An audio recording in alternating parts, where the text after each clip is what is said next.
1 Corinthians 15 verses 1 to 4 is the gospel.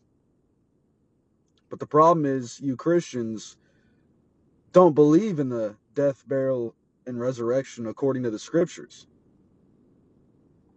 For example, you have 45,000 denominations, and all of them do their worship on Sunday. Well, most of them. And they say it's because that's when Jesus rose from the dead. And it's simple. No, he didn't.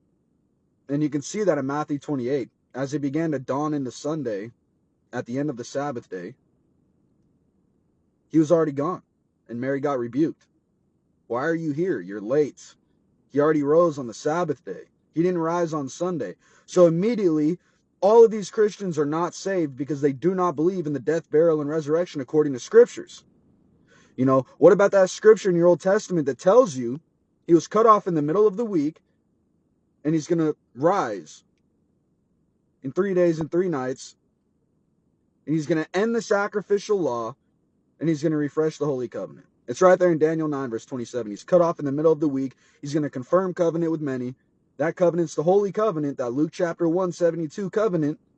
He came to remember that Holy Covenant, which is the 10 Commandments. So immediately, once again, the Christians do not believe in the death, burial, and resurrection according to scriptures.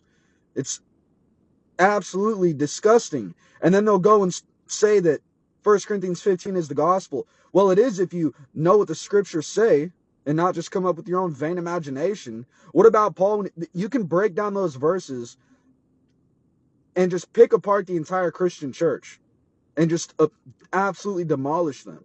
Like when Paul says, if you keep in remembrance everything else I've preached unto you, well, you can stay in 1 Corinthians alone, and you can jump back just a couple verses because it's a letter. There was no chapter breaks in the letter. And at the end of chapter 14, he says, if any man think that he's spiritual, know that I teach the commandments of God, the agape of God, the love of God, which is the keeping of his 10 commandments. You know, what about 1 Corinthians 7? Circumcision is nothing and uncircumcision is nothing, but keeping the commandments of God is what matters.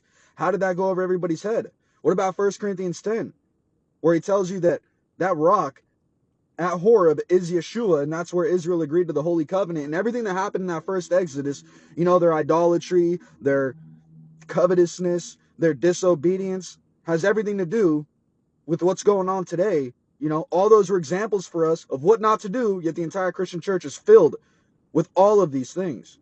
You know, filled with covetousness, filled with their idolatry, having no care about what God actually says. And this is all in right there in 1 Corinthians. All of the things they did in the Old Testament were examples of us right now at the end days. You know, everything they did during the first Exodus. It's disgusting. The Christian church does not keep in remembrance everything that Paul preached unto them.